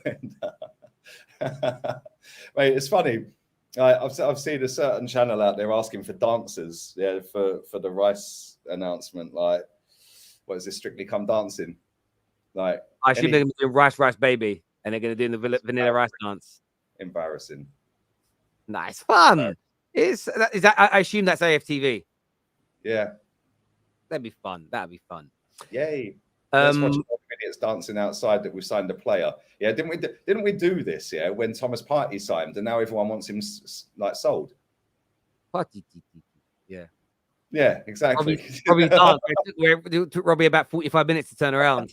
It's a WD-40. I like that though. And then I think Settle did one last year for Gabriel Jesus. We've done another one for they've done another one for Kai Havertz, like outside Stamford. I mean, come on. Yeah, how about just stick to talking truths instead of stupid dances? Like, this ain't TikTok, mate. Like, this is supposed to be. It goes on TikTok, doesn't it? It goes on TikTok. Do you see Real Madrid fans dancing when they signed Jude Bellingham? You didn't, did you? You see him come out in a suit, looking like he could be the next James Bond. Do you know what I mean? A proper presentation of a footballer. They didn't see any of their fans dancing. Just saying, they're the best club on the planet. Maybe we should follow their model. How can Arsenal fans see people like Lee and not be proud? They're too soft, bro. They're soft. Oh, you're so negative. Don't watch it. I see Lee. But the amount of people I see in this chat every week ago, I see the thumbnail. I clicked and I see Lee. Mate, I'm literally in the thumbnail. Literally every week. Like, they just want their comment read out. Yeah, like, it's funny. I was going to ask. What are they going? What Lee's not going to do? Tell right. When my second channel overtakes the first channel, it's nothing to do with Arsenal. What are they going to do then? Like, what are they going to do then? Because I'm talking about City fans, Chelsea fan, or Chelsea Football Club, City Football Club, all these other clubs. Yeah, and I'm just chilled like this. I'm just sitting, chilling, talking about these other clubs, giving my genuine opinions. And this is what I do on Arsenal. But they trigger me, this football club. Yeah, they trigger me. And so do the fan base. They trigger me. I was going to ask you here. This says someone has reported that the announcement video of Rice is going to feature Duchesne, the character from Top Boy. What do you think about that? I prefer not to speak. If I speak, I'm in big trouble. Big trouble. Man United did it with Stormzy, but you're going to be doing it with Duchesne, that man like Ashley Waters. How about let's just stick to trying to win a trophy? It's been 3 years. How about let's stop gassing up these players? Why can't your club and fans have some fun with it? Yeah, have some fun. Yeah, that's great. But like I said, the most elite football clubs on the planet don't do this crap. Yeah, they go out and win, mate. Yeah. Look at PSG, right? PSG won a title this season. They've sacked their manager. Have you seen the drama he's in, by the way? Jeez. You've seen all of that? Like, yeah. Oh, my days. Oh, my God. Mate, what a wrong'un. Yeah, but they've gone out there and they've signed about 6 new players and a new manager. And they won the league. Yeah, Real Madrid have gone out there, yeah, and said, right, we're getting rid of you, Benzema, you want to go? Cool. Right, now we're getting you, and you in. Yeah, like these Bayern Munich, fair play, they ain't done much yet, but they will. Yeah, they will. Yeah, and you don't see any of these fans jumping up and down doing dances, do you? In fact, Paris fans are nuts. Yeah, in fact, that country's crazy, bro. I can't. That country's on fire right now. It's mad. Mate, it is. It is crazy. But what I'm saying is, like, Real Madrid, the reason they're the best and the reason they're the best in Europe is because they don't have any of this crap. And I've said this many times to you. When Man City beat them, battered them in the Champions League, Real Madrid weren't putting out heads up on to the next, because that's what Arsenal did when we got battered by them. Heads up on to the next. Just brush it under the carpet. I do get that, but I don't think there's anything wrong with a good. No, I do, because it absorbs all accountability from the football club, players, managers, ownership, staff hierarchy. How? Heads up on to the next. Like, it don't matter. No, not that. I'm talking about Declan Rice being introduced by. I know it's going to be. I mean, everyone still calls him Asher D, but obviously Ashley Waters, Asher D, whatever around. Like, he's going to be introduced. The talk is it's going to be like a scene. Yeah, but Asher D's from So Solid Crew, right? Yeah, but I think he's named Ashley Waters, right? Is that the same guy? Maybe I'm confused. No, I think it is. Unless if I'm wrong, I apologize. Maybe I'm confused. Yeah, Ashley Waters and Asher D are the same guy. They're the same guy. They're the same guy. It's the guy that plays Duchesne, right? I don't see any issue with doing a Top Boy style. 21 seconds to go or something, like, you know? No, but he's not So Solid Crew. He's Duchesne. Like, I think it's quite a good idea.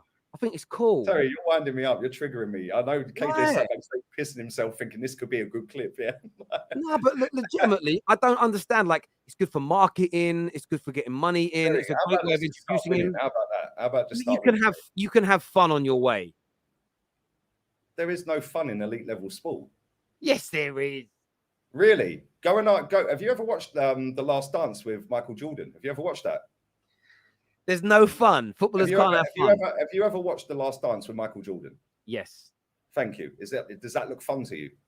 It's fun when they win the titles and the trophies, but is it fun along the way when they're all beating each other up in the dressing room and they're all fighting with each other and everyone's like, wow, we can't mess around with Michael Jordan, and everyone's all jealous and it's all infighting? But guess what? They still won. Then you have your fun. Yeah, I get that. Hang on a minute. But I watched that, and when they showed footage of like Jordan joining the Bulls or people being transferred in, traded in, they're smiling and having fun. There's you can have fun still. Outside doing dances for a YouTube channel, are they? They're just like, yo, let's win. Yeah, if you look at that Conor McGregor documentary as well, did that look like fun? McGregor has loads of fun. Always having fun. McGregor has fun in his outside life, but when it comes to training and fighting and being the best, but this is an announcement video. It's not training. It's not having fun when he's trying to break world records, mate. He's out there day in, day out, training. It is not fun to be the best. Yeah, it's but hang on. You get the trophies and the adulation at the end of the goal that you're trying to achieve. Have your fun all summer. Hang on a minute, though. I get that, but Declan Rice isn't the one filming it and editing it. He's not taking away time from training to edit the video. No, I'm not saying that. But what's fun about 19 years without a title? What's fun with 29 years without a European trophy? You're not excited about Rice. You're not excited about Rice coming in and this brilliant summer. Now you're changing the narrative. I am excited. I've said that all the way through the show. And they're putting a video out there. Rice. My point is, I am going to sit there and wait and see what happens next season based on results. We already know we ain't winning the Champions League. Let's just put that on the table right now. Why? How do you know that? How do I know? Yeah. Based off of the 20 attempts with a better manager and a better squad. Some of these guys behind me, by the way, slapping up Inter Milan 5-1, still didn't win it. Yeah. Shushing up the Real Madrid fans when Henry scored and we beat him in the Bernabeu. Still didn't win it. Yeah. Better manager, better players. Still didn't win it. So what makes anyone think that we're going to go into the Champions League when we've been in it 20 attempts in a row and been to one final and one semi? That semi, we got embarrassed by Ronaldo. Yeah. There's no evidence to suggest that Arsenal will go and win the Champions League. We already know Man City are winning the title because they're the only club to take it seriously. Yeah, and as much as we want to sit here and gas up all these signings, that's great. But it is what it is. I'm happy for Declan Rice, but we need a hell of a lot more than that, mate. There's a super chat here that says, question, Lee, what's your realistic expectations for Arsenal this season? Ty will say, look, I don't want to know I'm going to change this. I don't want to know your expectation. As in I know what you want. You want to win everything. How do you think you will actually do? That's a great question because we started last season with 9 wins out of our first 10 games. I don't think we're doing that this season. So straight away, we're on a back foot. But then we ended the season capitulating. Will we do that again? I don't know. I'm not so sure. But then based off the 2 previous seasons, top 4 we bottled, title we bottled. Saka disappears every season at the end of it for 8 games. People have blamed Thomas Partey. Yeah, but Saka did as well. So did Ramsdale. We need to eradicate that. And the only way you do that is by buying more players that are starting 11 players. And it depends. It depends when the transfer window ends. We need to have a look. But Terry, to be honest with you, my expectations are completely on a different stratosphere to the expectations of this club and most of its fans.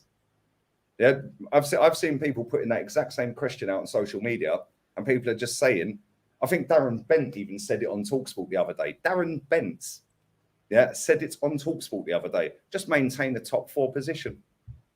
What? So we've done £600 million, and we're just going for top 4. Wenger did 810 million in his whole tenure as Arsenal manager. And I know it's a different era and prices have gone up and all of that.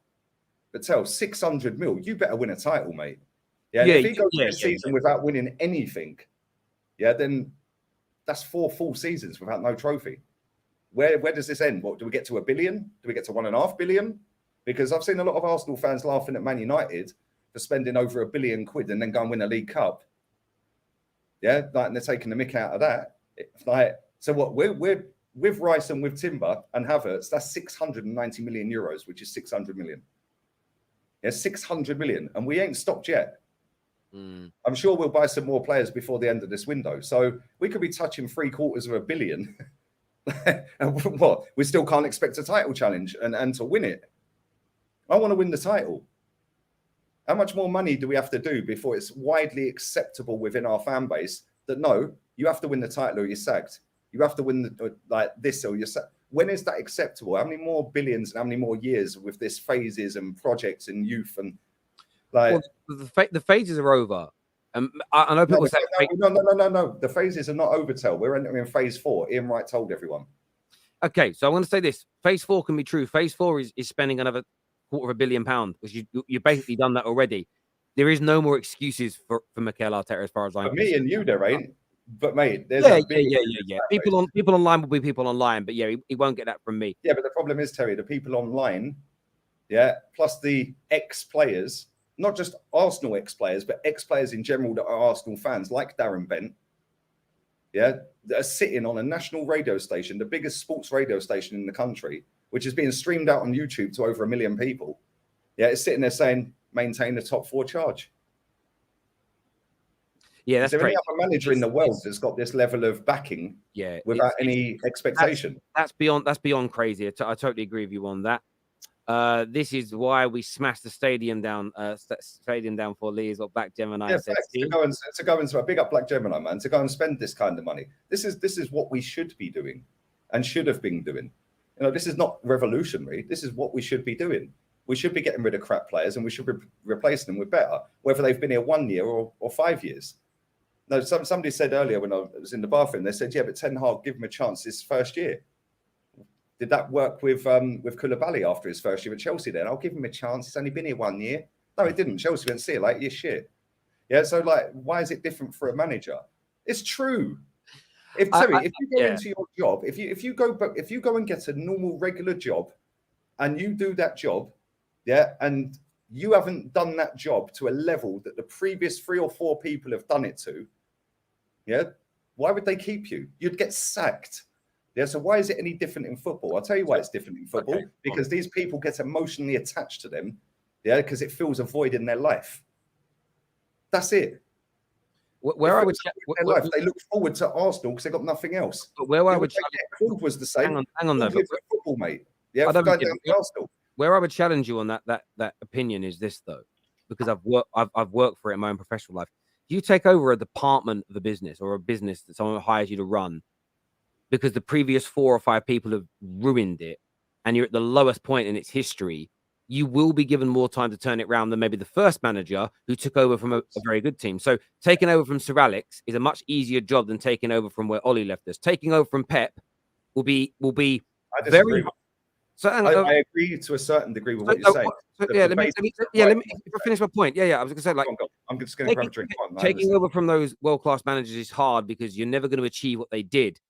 But it should be easier for you to achieve some resemblance and quality and success because you have a team that knows how to win. To ruin those teams, when you take over a team that's been a decade in the mire, 15 years in the mire, like Arsenal were, where it needs to be rebuilt, it takes a little bit more time. So I do think that there are differences in these circumstances. We can't have a blanket approach. We have a super chat here that says, I think our club in 2026 will build a retractable roof to be able to compete against Real Madrid and Barcelona. He's got Cyborg Ninja says here, having a little bit of fun. This year says, big up Terry and big up Lee. Why is Lee Gunner always mudded by Terry? Keep tweeting Terry. Having a good one. It's all a bit of fun. It's all a little bit of fun. I don't take it personally. Sometimes you rattled me. Last season you rattled me and I called you out on here, didn't I? And I said, no, don't do that. But it's all good. It's all good. And the thing is, Harry, I'm extremely peed off with how my football club has gone. Yeah, because I've seen my club systematically destroyed in front of my very eyes for the last 20 years. Yeah, and that's how I see it. And until I see different, that's how I'm going to feel. Yeah, so all of these good times, FA Cups, they're great. I've been at some of these finals. That's fantastic. I want the league. Yeah, I'm not dissing these cups. I would take the League Cup in a heartbeat over nothing. Yeah, I'll take the League Cup and the FA Cup. I've seen us do the double with the cups. Yeah, but the way I see this fan base, not all of them, sit there and dismiss a cup. Yeah, and then win nothing and say it's a better season than West Ham had. No, it ain't. West Ham won a cup in Europe, something we ain't done for 29 years. Yeah, so for me, West Ham had a better season than Arsenal, the same as Man United had a better season than Arsenal.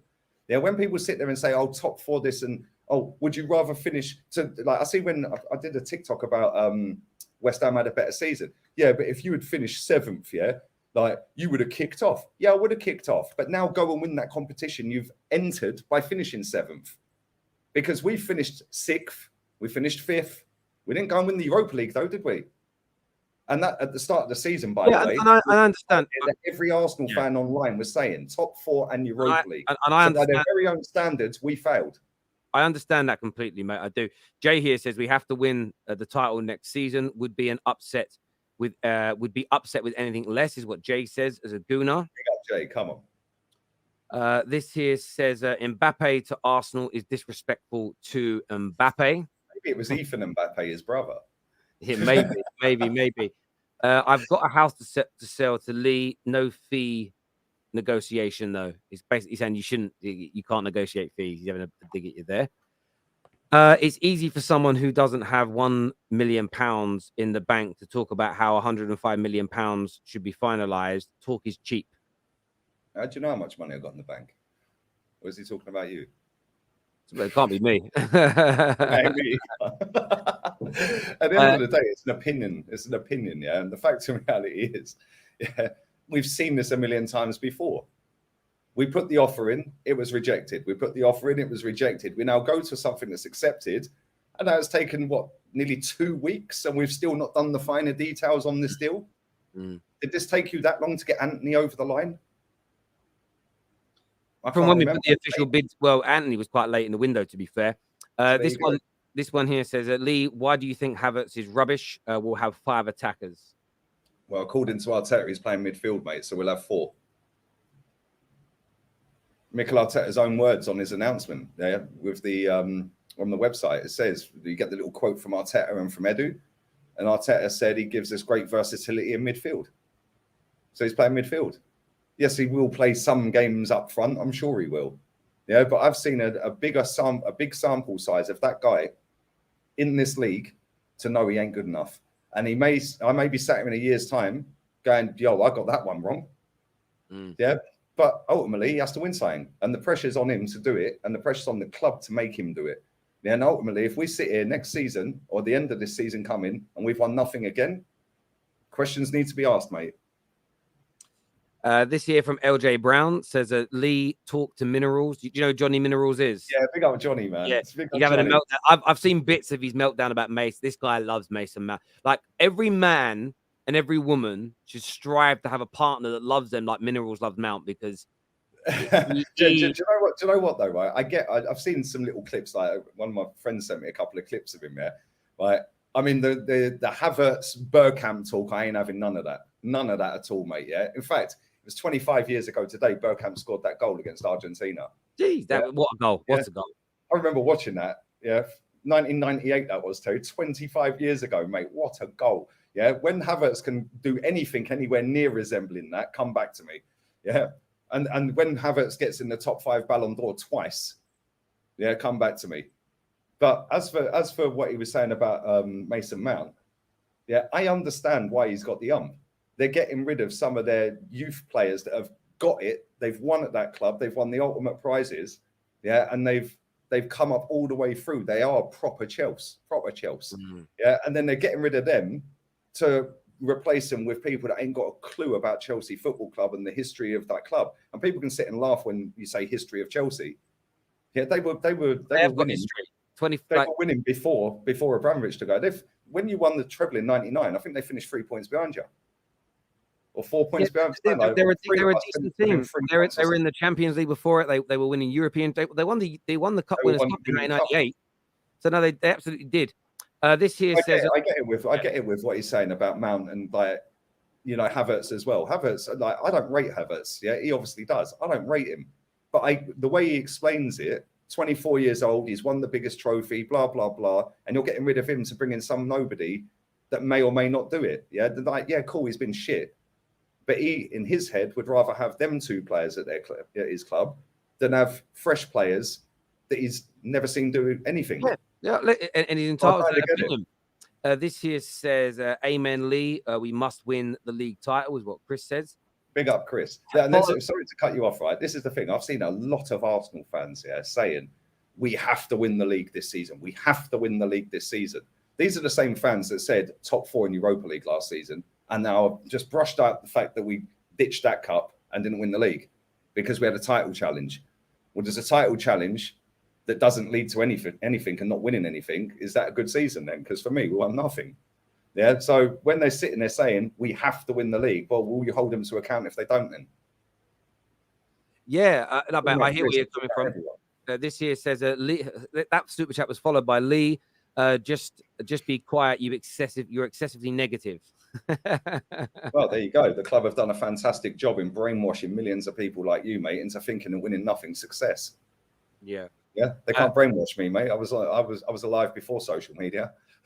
This is because Terry is a wind-up merchant. Sometimes I am, definitely. Nav here says, do these clubs need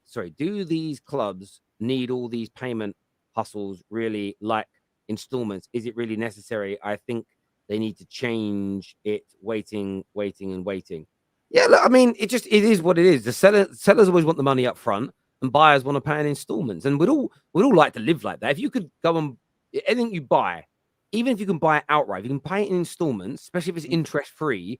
Yeah, why would you not? Why would you know? Cash is king in life. So I totally get it. Buy a house cash. Nobody. Yeah, hardly anybody. I'm sure there is people, but hardly anybody. You don't go and buy a car cash unless it's second hand, and you go and get it off Auto Trader or something. If you go and buy a brand new car, you finance it because you don't want to dent your bank. So yeah, man. Well, I mean, again, it depends on who you are. Like a couple of the businesses that I own, like we lease the cars on the business. It's cheaper than buying. It comes out your tax bill. I'm not going to go and buy it cash, but you still work, but you still try and get the lowest deal possible. You want to pay the least amount you can. Nav here also says, I want this Caicedo deal to hurry up. They mess around these clubs for far too long. Installs by clubs. If buts and maybes. Transfer now take way too long and get fans agitated for months. I don't think it takes too long. I think the social media has ruined transfers because, I've seen people sitting there going, "Oh, I'm bored of this Declan," and it is boring when you're getting hourly updates on a transfer when you know the player's pretty much done. Yeah, and it's like they just want it now. Yeah, and it's like people have got no patience. Yeah, people say to me, I've got no patience when it comes to Arsenal. I've waited 19 years, mate. I don't think it's social media per se. I think social media is the amplifier. There's two things. You don't have to follow the journalists who post news. You don't have to follow the accounts that post news. You could just mute them so you don't see it. You don't need to click on the videos. Equally, we live in the world now of instant gratification. When you were young, the same as me, if you wanted to buy a new single or an album or a DVD or a video before even DVD came out, you had to wait until Saturday, travel down to HMV or Woolworths. Now, they're done. You're both done. You basically now don't even need to remember to buy it on the day. You can pre-order 2 months ahead of an album coming out, and it will automatically download onto your phone for you the day it comes out and notify you. We live in the world of instant gratification. So people now are less patient because most things are readily. I use NordVPN a lot, and there's a film I wanted to watch. I was having a bit of a nostalgia weekend, and I wanted to watch. Do you remember the original film? It came out in 1990, the original Teenage Mutant Ninja Turtle film. I wanted to watch it. I ain't seen it for years. Only available to watch in India on Netflix. So what do? But it's coming soon. In like a month and a half, it's coming to Netflix in the UK. I don't want to wait a month and a half. Use my VPN. Change it to India. Now. We've all become like that in certain areas of our lives. Transfer. It's like Man United fans saying this takeover is taking too long. It isn't. You're selling £6 billion. selling a £6 billion asset that the people trying to buy it keep increasing their bids on. Why would you accept? I don't like the Glazers. You're projecting you want it done quickly. They don't. They only care about making money. The same fans have all gone out and bought shirts and given them money, by the way. It's just, they don't take too long. As soon as something, and you're absolutely spot on, right? And it's the same when it comes to when you sign the player, instantly, the player who's in the same position at your football club, Thomas Partey in this instance, get rid of him. well, you've spent all year saying he's better than every other DM in the league, but now this one's a shiny new toy coming in, and now you don't want him anymore, and he's crap, and he let us down. And it's like I don't know, and this it's a society thing, but I do think you're right. Yeah, social media has amplified it massively. Yeah, because it's like they just want everything now. Everyone has to be first on everything. Yeah, and then everyone has to just be so impatient. They're tracking planes, they're tracking taxis, they're tracking. It's crazy, man. This world's mad. It's gone nuts. You know what's crazy about it? Like Chelsea fans saying, why haven't we bid for Caicedo yet? Brighton might be ignoring you. Brighton want to wait until the rice looks done. This is the maddest part. But to a degree, it's like, but you wouldn't you? You'd be like, right, well, we're just not going to take calls on this for a few days. You know, Tony Bloom, go on holiday for a week. The PA to answer the phone. Sorry, he's out the office at the moment. Yeah, he's sorry, he snowballed him. You know, whatever it is, like just like it's on safari in Kenya. Yeah, you just got to kind of do it. Like this is all part of the sales technique. All part of the sales technique. Lee, I understand your frustration on how the club has been run for the last 15 to 20 years, but don't you think we are moving in the right direction now? We are, but, and there is a but. Like that's like your girlfriend cheating on you, for 15, 20 years, or your wife cheating on you for 15, 20 years, but then for the last 2 years, she hasn't cheated on you. It's the same thing, mate. Like at the end of the day, there's been so much, like people sit there and say about Wenger this and Wenger that, and like we held on to that manager too long, but now people have come to terms with that, and now we are spending. Well, we could have spent anyway. The Champions League qualification paid the stadium off every year. And then the Cronkies come in and said, right, 2018-19, we'll clear that debt and refinance it. And now we've gone and spent, but we could have spent anyway. Didn't need to go and sell all of our best players. Yeah, we had no ambition. We're starting to get ambition, but ultimately you have to win stuff. Yeah, and Rio summed it up perfectly when he had Keown on Sky Sports or BT or whatever it was. Keown said, oh, it's a group of winners now. And Rio was like, I ain't won anything. Just because you call yourself winners don't mean that you're winners. You have to actually win stuff to be winners. No, I agree. I totally agree with that statement. I really do. This here from Neil says, Jordan is a bad example. A guy won one of his first 10 playoff games and took 7 years to win his first title. And what's your point? I don't get the point. Terry, brother. I think, yeah, look, I think even when you're winning, you can have fun. Terry, brother, Arteta knows best. In Arteta, we trust. Some people pretend like they know more than the manager. I think that's a little dig at you, Lou. Well, it is what it is. Like at the end of the day, it doesn't change the aim of the game, the aim of the sport. Yeah, you have to win stuff. Yeah, just progressing.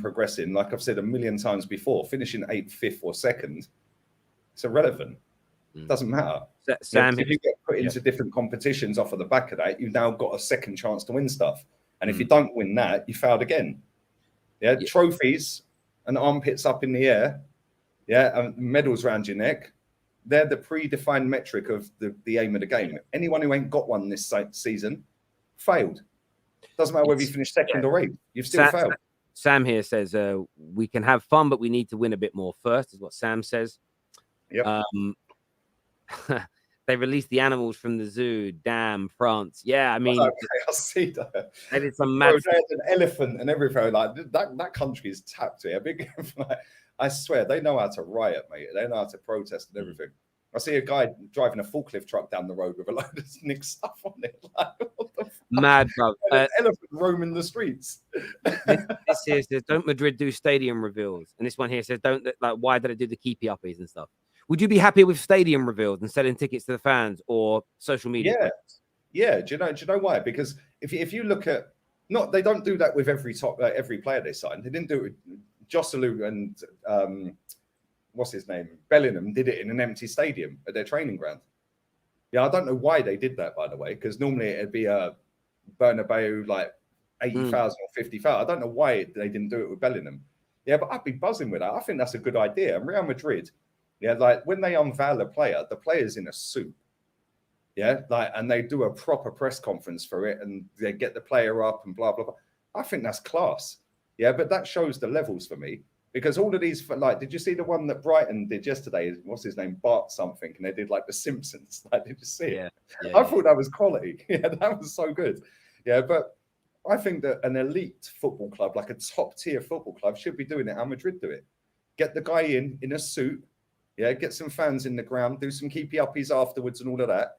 Yeah, and do a proper announcement. None of this stupid little, yo, Pierre, come out here. Like, and Aubameyang dancing. Yeah, the way Man United did Casemiro and Varane that way on a match day, they walked them out, and it was my favourite ones. I think that's miles better because you can sell tickets for that for 10 quid a pop, right? But you now know that your club has signed someone for 100 mil. Yeah, you don't mind paying 10 quid to go and watch it. Yeah, to see him kick a ball around and do some keepy uppies, and you see the whole talk and the interview and all of that. Like, you could have him in the middle of the pitch doing his press conference. Why don't you do that? Yeah. I think that's an elite way to do stuff, and it's class as well. I agree with that. This here says, froze a bit there, sorry. So Lee, only 7 teams have ever won the Prem. Winning the league ain't simple, and you can't just have a knee-jerk. You knee-jerk to everything. It ain't knee-jerk. Arsenal are the 3rd biggest club in the country. Yeah, we've got one of the biggest income sources, like with all our sponsorships. How dare I demand the 3rd biggest club in the country to win stuff? Like, I couldn't care less about the other clubs. If you take that over to other countries, the 3 biggest clubs in Spain all demand to win stuff: Barcelona, Real, and Atleti. So why is it different in England? It's different in England because the PR from Sky Sports that want to have this drama and storyline to everything. The Big Six, I know you do a Big Six. I'm not digging at you, yeah, but they dramatize everything. The top 4 race. What are you talking about? It's 3rd loser, mate. 2nd loser, 1st loser. How about just have who wins? Yeah, but it won't sell subscriptions to Sky Sports, BT Sport, etc., etc. So you don't see this crap in Spain. I see Steve McManaman, right? Steve McManaman is a Real Madrid ledge. Yeah, and I watch Real Madrid every week on DAZN, España. When he's sitting there doing the commentary, mate, he rips that club. He rips them. Don't rip bloody Liverpool. He praises them even when they're bad. Well, he's a proper I know. This says, I've failed over and over and over again in my life, and that's why I succeed. Michael Jordan famous quote. Absolutely. Proper. Lee, you're right. Even way back in 2018 when Arsenal signed Aubameyang, people were tracking his plane. Mad, isn't it? My favorite was the car. Whose car was it last January in London? Isak. Oh, Isak. Yeah, I love that. Did you see the one? Was it Douglas Luiz? Yeah, right. And that kid trolled everybody that he was going to Arsenal because it was a black Vito Mercedes. Yeah, parked outside Douglas Luiz's house, right in the summer window. It was deadline day last year, and some lad was driving past and going, "Oh yeah, look, blah blah blah." Yeah, mate, Arsenal fans were on strings for that. But it was Douglas Luiz's house. And there was a black Vito outside, but I think it was the lad's dad who parked the car outside his house. Okay. But when we signed Gabriel Magalhaes, like, people were saying, "Oh yeah, he can't be in France because it's super sunny and hot in France today, and there's raindrops on the floor, so he has to be in England." So, mate, get out your bedroom, mate. Like, Elon Musk tweeted the other day, "Go touch grass." Like, he actually tweeted. Yeah, Nabil here says, "I'm sorry, Lee, but the title challenge is equal." But sorry. I'm sorry, Lee, but title challenge is equal to title. People in 10 years will remember who challenged City for the Premier League. Arteta, in Arteta we trust. He's joking. Yeah, I was struggling to read that for a second. Yeah, it's going to be an interesting one. He's come back to us here and said 5 attackers, as in starting 3 centre backs, 2 DMs, 2 10s, and front 3. That's great. That's fantastic. Now let's see what we do with an inverted fullback and Kai Havertz on the same side. Mate, I'll tell you what I think we need. If we get Rice over the line, we still need another midfielder that's a destroyer, like a Lavia or a Caicedo, but I'd rather Caicedo. I think we should sign both, but we won't. We still need a right winger, and we still need an out-and-out striker. Yeah, and if we get rid of any of them defenders, whether it be Rob Holding, whether it be Tierney, yeah, whoever, we need another defender. So people are going to get gassed that we've spent 200 mil. But we did this last summer. We went out there, we bought Jesus, we bought Zinchenko, we bought Fabio Vieira, bought Lokonga, But all these players and everyone got hyped. And I said, well, we still needed this, and this. And I was negative. Then it comes to January and it's, we got a thin squad. Well, I did tell you in the summer. No, I hear you on that. Sam here says, "What want Arsenal to win and dominate? Then we get respect. You will if you dominate and win." What is your expectation for United this season? We touched on this earlier. Lee doesn't think top 4 as of now with the window. I think we'll sign enough, and I think my expectation: win a trophy, minimum quarterfinals of the Champions League. Then it depends on who you get. You might get City and they narrowly beat you. Win a trophy and challenge for that Prem. Got to minimum. For the person in the chat who says always on about Madrid, clown. Yeah, mate, I was alive and well in 2004. You probably weren't. Yeah, I was alive and well when Sir Peter Hillwood, Google him, told the world that we've got funding from Barclays and Royal Bank of Scotland. Yeah, to actually go and build Ashburton Grove, which is the Emirates, to compete with Real Madrid. So yes, I will use Real Madrid as the barometer because the club chairman at the time told us we're moving stadiums to do so. 19 years later, I'm still waiting. They've won 6 trophies in 2 years. We've won 5 FA Cups since. There we go. Do me a big favor, people, and smash the like button for us. Please make sure you subscribe. Please make sure you have bell notifications turned on. Back tomorrow. Should be with Big Steve in the afternoon. Please make sure you hit the like button, as I say. Leave us your comments below. Lee, always a pleasure to speak to you, my friend. It always is. Until next time, everybody, take care. Goodbye. God bless. And I'll see you all again.